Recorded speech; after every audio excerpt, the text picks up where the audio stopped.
पाठीमागे बसलेल्या महिलांना एक विनंती करतो की महिला जास्त झाल्या आपल्याकडे खुर्च्या कमी आहेत त्याच्यामुळे एक विनंती करतो की थोडे थोडे खुर्च्या पाठीमागे घेऊन बसा आलेल्या महिला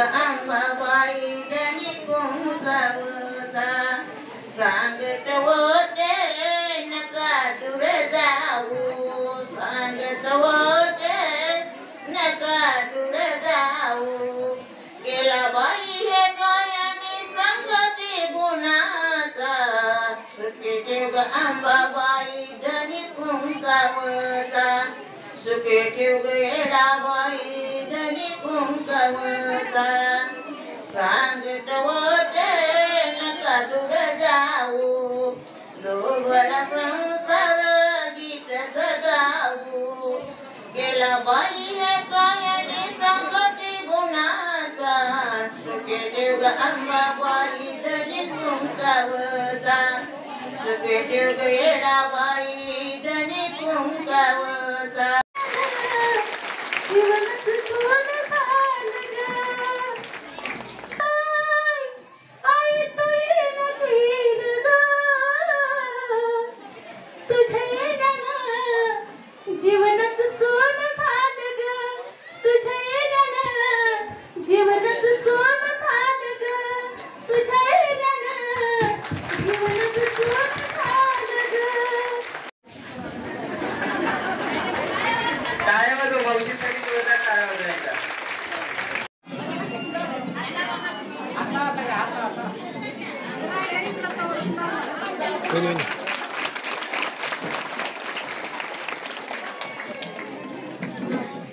वेगवेगळे उपक्रम राबवत आहोत आणि या उपक्रमामध्ये आईसाहेबांचा मोठा वाटा आहे आणि या मागचा मुख्य उद्देश ग्रामीण भागातील महिला स्वतःच्या पायावर उभा राहिल्या पाहिजेत सक्षम झाल्या पाहिजेत आणि महिलांसाठी येणाऱ्या सर्व अडीअडचणी सोडवण्यासाठी त्या गावोगावी स्वतः दौरे करतात महिलांच्या अडीअडचणी समजावून घेतात आणि महिलांसाठी काय करता येईल त्यासाठी त्या सतत प्रयत्नशील आहेत महिलांना बाजारपेठ उपलब्ध करून देण्याच्या उद्देशाने त्यांनी भीमतळी जत्रा गेल्या 5 वर्षापासून यशस्वीपणे पुण्यामध्ये भरवली जाते आणि आपल्या कर्जत जामखेड मतदारसंघातील बऱ्याचशा महिलांना कमी वेळेमध्ये जे काही आपलं उत्पादन तुम्ही तयार करता ते विकण्याची संधी सुद्धा त्या ठिकाणी उपलब्ध करून दिलेली आहे आणि भविष्यातही आपल्याला आपल्या ग्रामीण भागातील महिलांचा विकास करण्यासाठी वेगवेगळ्या बँकांमार्फत जे काही कर्ज वितरणामध्ये अडचणी येत होत्या अक्षरशः तुम्हाला काही महिलांना त्याचा अनुभव घ्यायला असेल की कर्ज घेताना बँका कोणकोणत्या गोष्टी मागतात कोणकोणते कागदपत्र मागतात परंतु आज पहिल्यांदा असं होतं की आईसाहेबांच्या माध्यमातून आदरणीय रोहितदादाच्या माध्यमातून तुम्हाला कोणत्याही बँकेचा उंबरठा न झिजवता तुम्ही कोणी बँकेमध्ये न जाता बँक तुमच्या दारात आलेली आहे आणि बँकेमार्फत तुम्हाला या ठिकाणी कर्ज वाटप होत आहे हे फक्त आईसाहेब आणि रोहितदादांच्या प्रयत्नातूनच या ठिकाणी होऊ शकतं आणि हे करत असताना कुठेही कुणालाही काही कमतरता भासणार नाही किंवा महिला सक्षमीकरणासाठी सर्व गोष्टींची उपलब्धता त्या ठिकाणी होण्यासाठी आपल्या जाणकारीसाठी एचओडी म्हणून या ठिकाणी ज्योतिताई सुर्वे या प्रयत्नशील आहेत ज्या महिलांना कुणाला अजूनही माहित नाही कारण आईसाहेब या ठिकाणी मी आवर्जून सांगू इच्छितो की आम्ही नाही महिलांसाठी कधी म्हणजे पुढे होऊन कधी पुढाकार घेतला नाही किंवा महिलांना एकत्रित आणून त्यांच्यासाठी काही करण्यापेक्षा ज्या काही गावातील महिला सीआरपी म्हणून काम पाहत होत्या पंचायत समिती मार्फत सीआरपी महिलांचं प्रतिनिधित्व म्हणून त्या ठिकाणी राबवलं जातं आम्ही जरी राजकारणात असलो तरी आम्ही कधी हस्तक्षेप केला नव्हता सीआरपी मार्फत ज्या काही बचत गटाच्या प्रतिनिधी म्हणून पंचायत समिती मार्फत त्या काम पाहत होत्या त्यांच्यात आम्ही कधी हस्तक्षेप केला नाही पण या गावामध्ये किंवा या गावातील वाड्या वस्त्यांवरती थोडा वेगळा प्रकार या ठिकाणी पाहायला मिळाला या ठिकाणी एकाच पक्षाशी निगडीत सीआरपीचं काम केलं जातं याबाबत आम्ही थोडं गाफील राहिलो आणि त्याचा थोडा आम्हाला ज्यावेळेस जाणवलं त्यावेळेस आम्ही या ठिकाणी त्यावेळेस आम्हाला हे जाणवलं की सीआरपी हे पंचायत समिती किंवा सरकारमार्फत राबवलेल्या योजना बचत गटांसाठी महिलांना राबवल्या जातात ते राबवण्यासाठी भेदभाव होतोय त्यावेळेस आम्ही त्या ठिकाणी थोडंफार आईसाहेबांच्या माध्यमातून लक्ष देण्याचा प्रयत्न केला. निश्चितच भविष्यामध्ये येणाऱ्या प्रत्येक महिलेला आम्ही घरोघरी जाऊन त्या ठिकाणी सक्षम करण्याचा प्रयत्न करू. सीआरपी मार्फत, सीआरपीचा अर्थ ज्या महिला तुमच्या बचत गटासाठी काम पाहतात त्यांना पंचायत समिती मार्फत, जिल्हा परिषद मार्फत किंवा महाराष्ट्र शासनामार्फत त्यांना मानधन दिलं जातं. परंतु या गावामध्ये, या परिसरातील महिलांमध्ये एका सीआरपीने वेगळा मेसेज दिला की तुम्ही या पद्धतीने केलं तर तुमचे दप्तर लिहायला सुद्धा आता गावातील इथं 60% 70% महिला तुमच्या दप्तर लिहायला कोण किती पैसे घेतं याच्यासहित आमच्याकडे सर्व माहिती मिळाली. पण ही फार मोठी शोकांतिका आहे. आपण कुणावरही टिप्पणी करण्यासाठी या ठिकाणी आलेलो नाही. या ठिकाणी आपण महिलांचे प्रश्न सोडवण्यासाठी एकत्र आलो आणि भविष्यामध्ये नान्नज आणि नान्नज परिसरातील सर्व महिलांसाठी ज्या ज्या गोष्टी कराव्या लागतील त्यासाठी आम्ही रोहितदादांच्या मार्फत, आईसाहेबांच्या मार्फत आपले सर्व प्रश्न सोडवण्याचा या ठिकाणी प्रयत्न करू. ज्या सीआरपी आपल्या बरोबर आहेत त्यांना तर आपण सक्षमपणे त्यांच्या पाठीशी उभं राहूच. पण अजूनही भविष्यामध्ये इतर सीआरपी या परिसरामध्ये कशा तयार होतील आणि त्या माध्यमातून जास्तीत जास्त महिलांना सक्षम कसं केलं जाईल या दृष्टीने प्रयत्न केले जातील. या ठिकाणी मला आवर्जून सांगावं असं वाटतं की आपण आज जवळजवळ 68,30,000 एवढा मोठ्या प्रमाणावरती कर्ज वाटप या ठिकाणी करणार आहोत. यापैकी बँक ऑफ महाराष्ट्र मार्फत 41,30,000चं कर्ज वाटप होतंय. कॅनरा बँक राजुरी मार्फत 13 लाखाचं कर्ज वाटप होतंय आणि शारदा महिला संघ ही खास आदरणीय दादांच्या मार्फत आणि आईसाहेबांच्या माध्यमातून ही शारदा महिला संघ म्हणून बारामती त्यांच्या माध्यमातून हे कर्ज वितरण केलं जातं. या बँकेमार्फत ज्या कुणाला तात्काळ कर्ज पाहिजे परंतु इतर बँकांमार्फत जर काही अडचणी येत असतील तर शारदा महिला संघ या नावाने आपण त्या ठिकाणी बँकेच्या मार्फत आपल्या भागातील महिलांना कर्ज उपलब्ध करून देण्याचा या ठिकाणी प्रयत्न केलेला आहे. या ठिकाणी मी सर्वांना विनंती करतो की आईसाहेबांनी एवढा मोठा निधी या ठिकाणी बँकांच्या मार्फत प्रत्येक बचत गटाला कोणत्याही बँकेत न जाता आपल्याला या जागेवरती उपलब्ध करून दिल्याबद्दल परत एकदा जोरदार टाळ्या वाजून स्वागत करावं. निवडणुकीचे दिवस आले. एक महिनाभरामध्ये 4 ते 5 दिवसामध्ये आचारसंहिता लागेल. एक महिनाभरामध्ये विधानसभेची निवडणूक होईल. विधानसभेची निवडणूक ही आपल्या भागामध्ये कधी नव्हे ती वेगळ्या पातळीवर चालली आणि तुम्ही सक्षम महिला आहेत. माझी सर्व महिलांना विनंती आहे की तुम्ही रोज वेगवेगळ्या चर्चा ऐकतात. तुमच्याकडे बऱ्यापैकी आता अँड्रॉइड मोबाईल पण बऱ्या महिलांकडे आहेत आणि हे करत असताना जर तुमच्यापर्यंत चुकीचा मेसेज आला, कारण आजपर्यंत आपल्या मतदारसंघामध्ये कधी महिलांना कुठेही पुढे येण्याची संधी मिळत नव्हती. ज्यावेळेस आईसाहेब आपल्या मतदारसंघामध्ये आल्या, रोहितदादांच्या मार्फत ज्यावेळेस महिलांसाठी काम झालं त्यावेळेस महिला आता प्रत्येक सभेला असतील, प्रत्येक कार्यक्रमाला या ठिकाणी येतात आणि त्याच्यामुळे माझी तुम्हाला एक विनंती राहील, आपण तर वेगवेगळ्या प्रत्येकाला चर्चा करणार आहोत पण ज्या काही वावड्या उडवल्या जातात, चुकीच्या कल्पना, चुकीच्या माहिती आपल्याला पुरवली जाते आणि नको त्या गोष्टीला विनाकारण महत्व दिलं जातं. या गोष्टीपासून आपण सावध राहा. आपल्या 2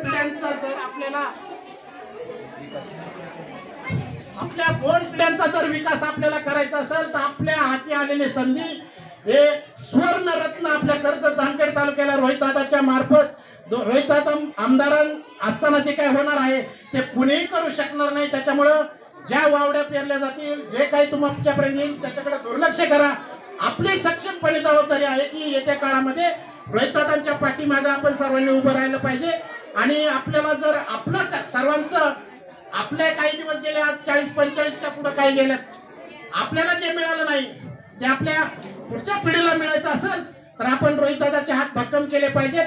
रोहितदादा तर निवडून येणार आहेतच, पण आपल्या गावावरती जो ठपका आहे भाजपाचा गाव हे आपल्याला काढायचंय. इथं 70% आईसाहेब महिला ज्या आहेत त्या गावातीलच आहेत. आवर्जून मी सांगतो की या गोष्टी तुम्ही लक्षात घ्या. आपल्यासाठी काय लागल त्या योजना या ठिकाणी राबवल्या जातील, पहिल्या पण राबवल्या, पण आपल्या गावातून आपल्याला मतदान द्यायचंय. दादा आमदार होणार आहेत, दादा मंत्री होणार आहेत, दादा भविष्यामध्ये या राज्याचं नेतृत्व करणार आहेत, दादा मुख्यमंत्री होणार आहेत. पण आपण आपली ताकद त्यांच्या पाठीशी उभा करायची आणि त्यासाठी आपण सर्वजण वेळ काढाल. येत्या काळामध्ये ज्या ज्या ठिकाणी आपल्याला संवादासाठी बोलवतील थोडा वेळ काढा. सगळे शेतकरी कुटुंबातील आहेत, सगळ्याला अडी अडचणी आहेत, आपल्याला संसार आहेत, कोणाचे काही काम असतील. माझं सांगतो सकाळपासून वेगवेगळे कार्यक्रम चालू आहेत. साहेब 4-5 वर्ष मी सरपंच असताना सुद्धा गावातील महिलांसाठी आपण बऱ्याचशा गोष्टी केल्या, भविष्यातही आपण करणार आहोत. पण थोडा तुम्ही वेळ द्या, अपप्रचारापासून दूर राहा आणि येत्या काळामध्ये आपण पूर्ण वेळपणे दादांना आपल्या परिसरातून कसं लीड देता येईल यावरती जास्तीत जास्त प्रयत्न कराल एवढं या ठिकाणी सांगतो. नमस्कार. जातीचे हे म्हणण्यापेक्षा बाईचीच एक जात आहे, बरोबर आहे की नाही? ती कुठल्या का जातीची असताना पण आमच्या बाईची जात आहे. 9 महिने तिला सांभाळायला लागतं, 9 महिने पालन पोषण तिलाच करायला लागतं, स्वयंपाक पण तिलाच करायला लागतं. अय मावशानो काही जावं हो सारखं आमच्या मावल्यांमध्ये राहू द्या, त्यांचा उडीत काढायचंय, अमुक करायचंय, तमुक करायचंय, रानात जाऊन बोला म्हणतात मला. कशासाठी? तुम्ही डॉक्टरांचा एक रिसर्च ऐकला असेल, त्या रिसर्च मध्ये असं आलं होतं की 100 महिलांचा जेव्हा अभ्यास केला तेव्हा 100 महिलांमध्ये 85 महिला या मनोरुग्ण आढळल्या. मनोरुग्ण म्हणजे काय? बसले इथं बघते माझ्याकडे रोखून, तर मनात चाललंय बाईचं घरी संपर्क गुणाष्ट दारा काढायचे, तर नवरा येईल, आता पोरांचं करायचंय, उपवास आहे, संध्याकाळी उपवासाचं काय करायचं. बसले इथं 5 मिनिटातील माहेरला जाऊन, 5 मिनिटातील मोठ्या देवीला जाऊन, बसले इथंच 5 मिनिटात तुळजापूरला जाऊन येईल. हा दादा म्हणायचे की संवाद कमी झाला, संवादाचं रूपांतर वादात झालं आणि मग वादाने वादच वाढतोय, काहीच होत नाही, साध्य काय होत नाहीये, बरोबर आहे की नाही? आज नवरात्रीचा सण साजरा करतो, आज सगळ्या लाल भडक सगळेजण दिसतोय आपण, बरोबर आहे की नाही? किती दिवस आम्ही तेच फक्त रंग वापरणार आहोत, बरोबर आहे? आम्ही 9 दिवस एकेमेकीला फार देवी म्हणून पुजतो की नाही? 9 दिवसानंतर माझ्यासारखी गावातली एखादी पुढे येऊन बोलायला लागली की लागला मग नडी उचलायला एकेमेकीला, तो ती कशी बोलते, तो ती कशी बोलते, तो कशी नाचते, तो नवीन साडी घालून लयच मोरडते, तो नाही.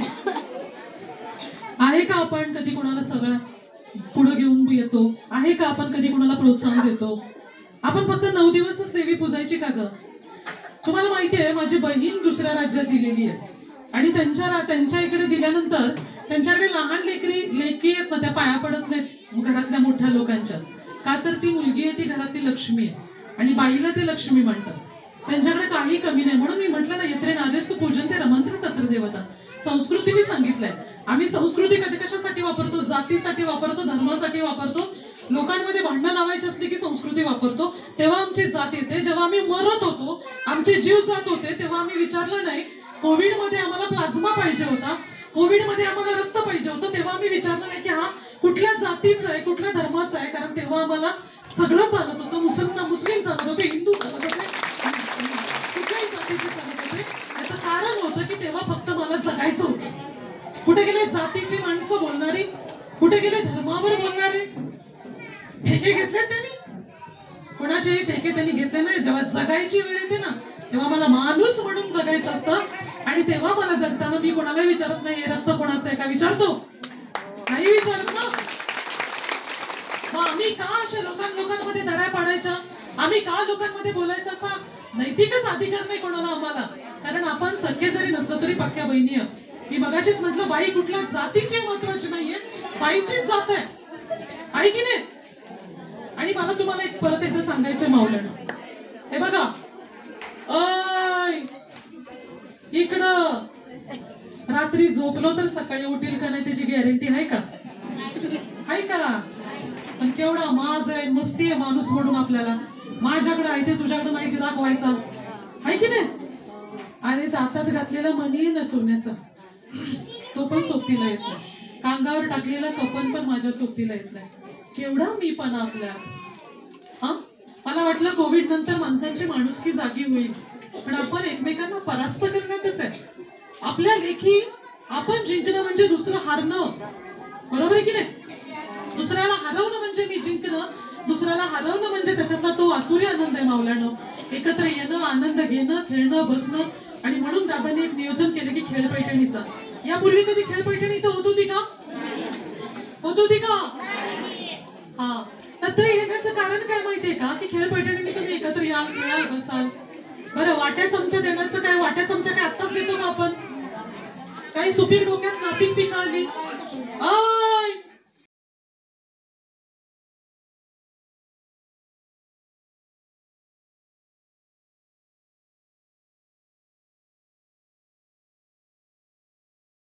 काही लोकांना असं वाटतं की दादा शासनाच्या पैशातनं देतो.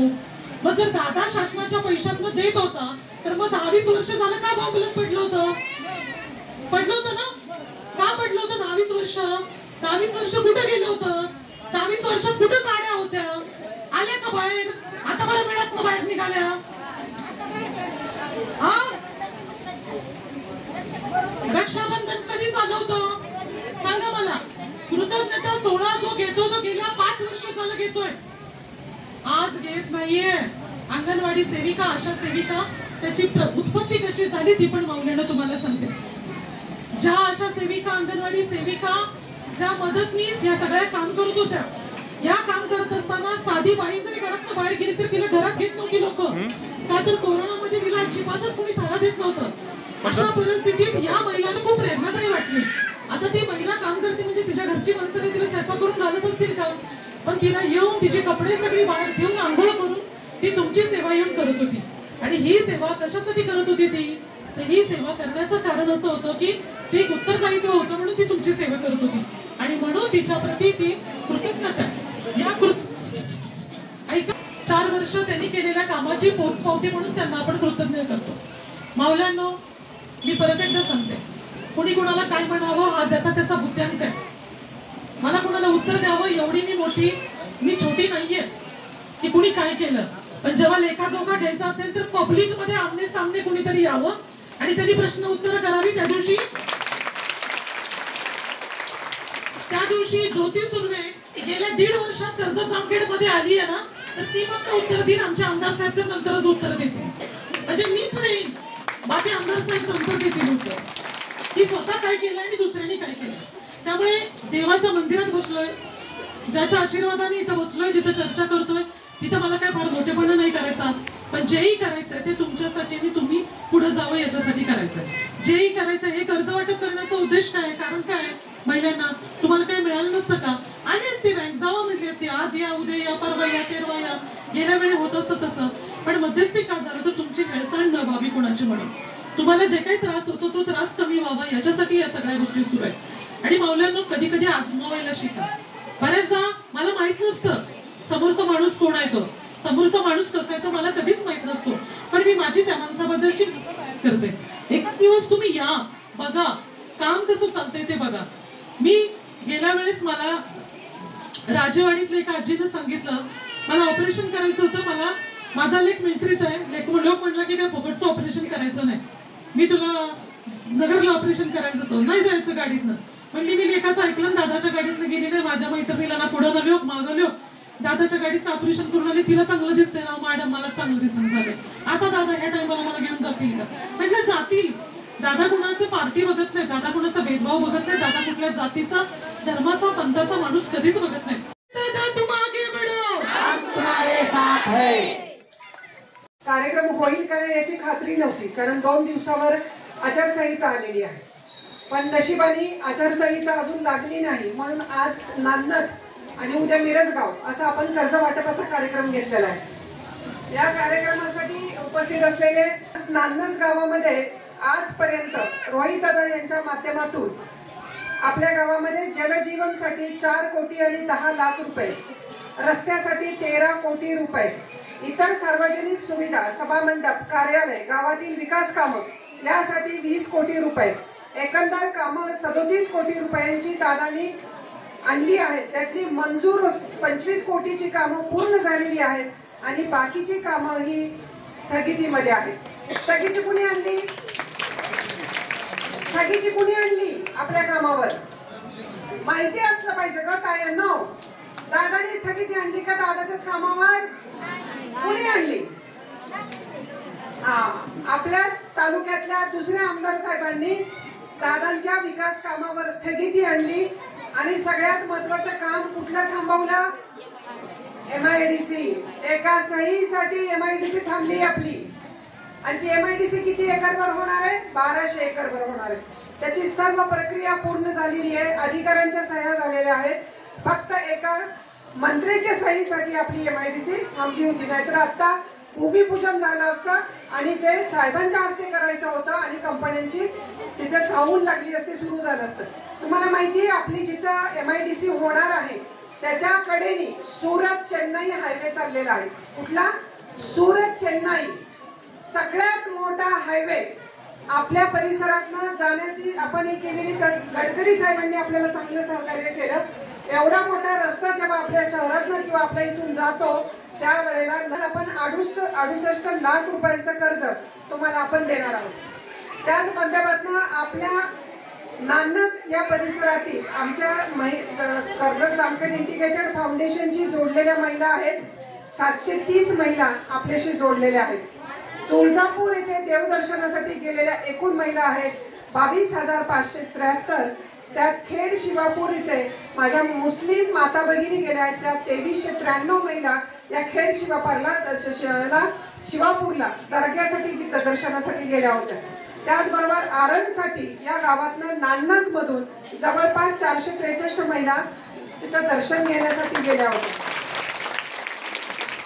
आजची कर्ज वितरणामधील गावे आहेत जवळा, नानज, बोर्ले, गुरेवाडी, वाघा, खुर्दैताळी, जिकरी, सरदवाडी, पिंपळगाव उंडा, पिंपळगाव आळवा अशा सगळ्या आपण महिला या इथं आलेल्या आहेत.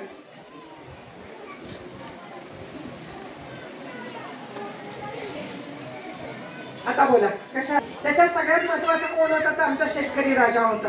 त्यामुळे भीमा हा कांद्याची व्हरायटी आणि गोदावरी ही तुरीची व्हरायटी कर्जत आणि जामखेडमध्ये जेव्हा रोहिदादांच्या वडिलांनी आणली आणि शेतकऱ्यांना बांधावर जाऊन माहिती दिली.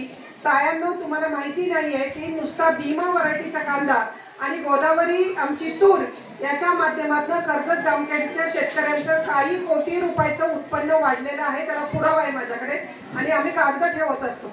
अशा पद्धतीने शेतकऱ्याला संपन्न करण्याचं काम चांगलं काय वाईट काय हे शेतावरच्या बांधावर जाऊन रोहितदादाचे वडील सांगत असतात. रोहितदादाचे वडील कधी तुम्हाला राजकीय व्यासपीठावरती बसलेले तुम्हाला कधी दिसणार नाही.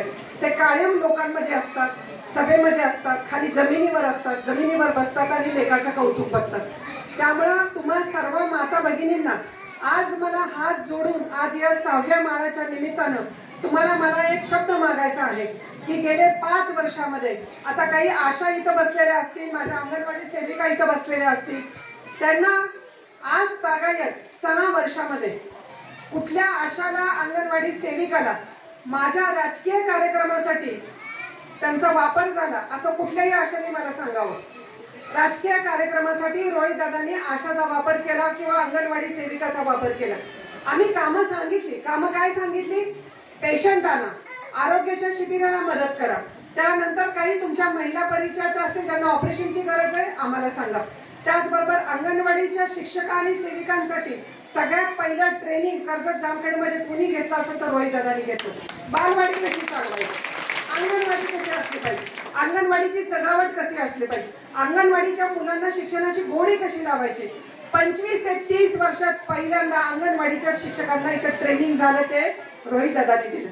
त्यानंतर आम्ही सेकंडरी स्कूलच्या शिक्षकांसाठी ट्रेनिंग घेणार होतो आणि कोविड सुरू झाला आणि 2.5 वर्ष आमची कोविडमध्ये लोक वाचवण्यात गेली.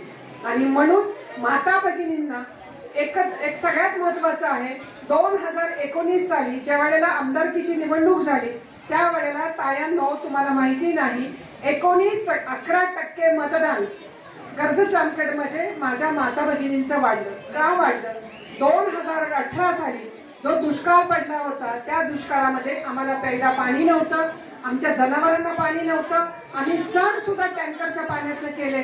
त्यावेळेला दादानी पाणी दिलं. 8 महिने दादानी पाणी दिलं आणि तुम्ही त्याला म्हणायचा पाणीवाला बाबा.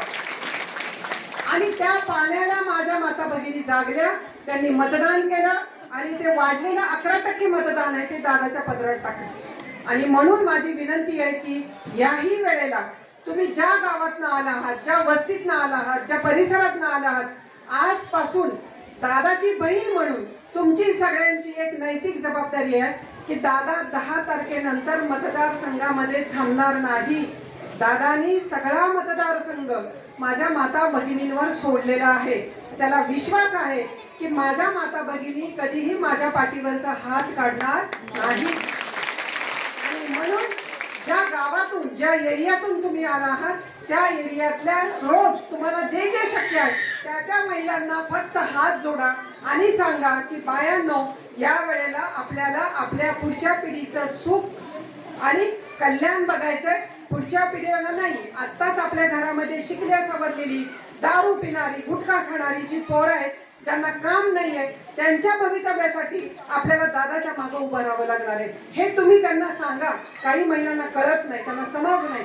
काहीतरी चुकीचं कोणीतरी येऊन सांगतं आणि त्याच त्या विचारामध्ये राहतात आणि मग मतदान केल्यानंतर किंवा काहीतरी चुकीचं डिसिजन घेतल्यावर त्यांच्या लक्षात येतं की आपण खूप मोठी चूक केली. आणि दुसरी गोष्ट तायांनो, 2019 साठी ज्या वेळेला आम्ही प्रचार करत होतो, अगदी शेवटचे 4 दिवस होते, 4 दिवसामध्ये या मतदारसंघामध्ये ट्रकनी दारू आली, दारू दिली, मटण दिलं, चिकन दिलं.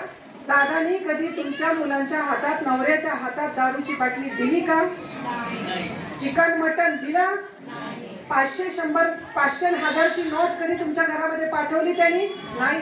त्याचं म्हणणं असं आहे की 100-150 दारूची बाटली, मटण, चिकन देऊन निंदा करण्यापेक्षा कष्ट करणाऱ्या माणसांच्या हाताला काम दिलं पाहिजे आणि त्यांना उंचावर मार्गाने वावरता आलं पाहिजे.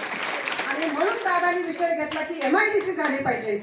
तुम्हाला माहिती नाही तर उसळगावला पोलीसचं सेंटर झाले 400, म्हणजे आता तर एकच काम झाले, एकच हिस्सा झालाय. आता तिथं वसाहती होणार आहे. वसाहती झाल्यानंतर तायांनो 60,000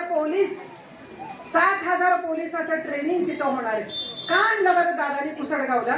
कारण जामखेडमध्ये पहिल्यापासून गुन्हेगारी आहे, गुंडांचा वावर आहे. माझ्या माता भगिनी सुरक्षितपणे बाहेर पडत नव्हतं. त्यामुळे दादाला असं वाटलं की आपण 2 पोलीस स्टेशन आणावेत. एक खर्ड्याला आलं, एक जामखेडला तर आधीच होतं. मग जर 7,000 पोलीस ट्रेनिंग जर इथं आलं तर लोकांवर दबाव राहतो, भीती राहते आणि महिला, माझ्या मुली, वयात आलेल्या मुली सुरक्षितपणे वावरतील. त्यासाठी दादानी भांडून कुसळगावचं पोलीस ट्रेनिंगचं सेंटर आणलं. लक्षात येते तुमच्या की प्रत्येक निर्णय घेताना त्यांनी फक्त माता भगिनी डोळ्यासमोर ठेवली. कारण दादा कधीच विसरणार नाही की 2019ला कर्जत जामखेडच्या माता भगिनींमुळे तो आमदार झाला आहे. दादा कधी विसरणार नाही. आणि म्हणून तुमची जबाबदारी, तुमच्या वस्तीवरच्या महिला, आजूबाजूच्या महिला, मैत्रिणी, कोणी असेल, फक्त तुम्ही वेळ मिळेल तेव्हा फक्त बोलत राहा. मी असं म्हणत नाही हातातलं काम सोडा, कामधाम सोडा, काही नाही. जेव्हा तुम्हाला रिकामा वेळ असेल फोनवरनं बोला, जाऊन भेटा, विनंती करा, पण मतदान दादाला करायला सांगा. त्याचबरोबर 15 किंवा 16 नोव्हेंबर त्याच्यामध्ये दिवाळी आहे. दिवाळी तर माझी इथंच आहे, तुमच्या सोबतच आहे. त्यामुळे दिवाळी झाल्यानंतर मतदान आहे. फक्त मतदानाचा दिवस सगळ्यांनी पाळायचा. मी परत येणारच आहे तायांना तुमच्याशी बोलायला. पण मतदानाच्या दिवशी सकाळी उठल्यापासून संध्याकाळी 6 वाजेपर्यंत माझ्या प्रत्येक भगिनीची, मातेची जबाबदारी आहे की माझ्या गल्लीतल्या, माझ्या एरियातल्या सगळ्या महिलांना हात जोडून बाहेर काढायचं. आधार कार्ड घेतलं का गं? करणार असाल तर दादा शब्द देते, दादाची आई म्हणून आज 6वी माळ आहे आई जगदंबेचं. काल माझ्या घरामध्ये पूजा झालेली आहे आणि माझ्या घरामध्ये माझ्या सुनेचं नवरात्र असतं. रोहितची बायको 9 दिवस उपवास करते. मी आता करत नाही, उठता बसता फक्त मला जसं जमल तसं उपवास करते. पण आज शब्द देते की गेल्या 5 वर्षात जे झालं नाही त्या पुढच्या 5 वर्षामध्ये राहिलेली सगळी कामं, तुम्हाला माहिती नाही, परवा मी एका गावामध्ये गेले होते आणि त्या गावामध्ये एवढा पाऊस होता, चाकोऱ्या पडल्या होत्या, माझी गाडी जात नव्हती. माझा ड्रायव्हर म्हणाला की आता वहिनी आपण नाही जायचं का? म्हणलं नाही, काही करून मला त्या घरामध्ये जायचं. तसल्या चिखलामध्ये मी गाडी घातली आणि मी त्या घरामध्ये भेटून आले. तिथे कोपऱ्यावर एक शाळा होती. त्या शाळेची शिक्षिका मला म्हणाली की ताई मी उद्यापासून येणार नाही. पण अगं काय झालं? तर म्हणली बघा ना तुम्ही रस्ता, माझी गाडी चालत नाही या रस्त्यावर, खूप चिखल आहे. आणि त्या दिवशी मी रोहितला फोन केला आणि आम्ही दोघांनी मिळून निर्णय घेतला, दोन्ही तालुक्यातल्या शाळेंच्या जेवढे रस्ते आहेत, जे मातीचे आहेत, मुरमाचे आहेत, त्या सगळ्या रस्त्याचे खड्डे बुजवायचे आणि रस्ते प्लेन करायचे. ते दादा स्वतःच्या खिशातनं काम करतोय. गव्हर्नमेंटकडनं आपण एकही पैसा घेतलेला नाही. सगळ्या शाळांचे रस्ते आपण आता ब्लेड मारतोय आणि जिथं खड्डे आहेत ते खड्डे बुजवतोय. रोज आपल्याला 7 ते 8 गावांमध्ये मुर्मीकरणाची कामं आपण चालू केली की मुलांना सायकल चालवत शाळेमध्ये जाता आलं पाहिजे. मुद्दा लक्षात आला तुमच्या?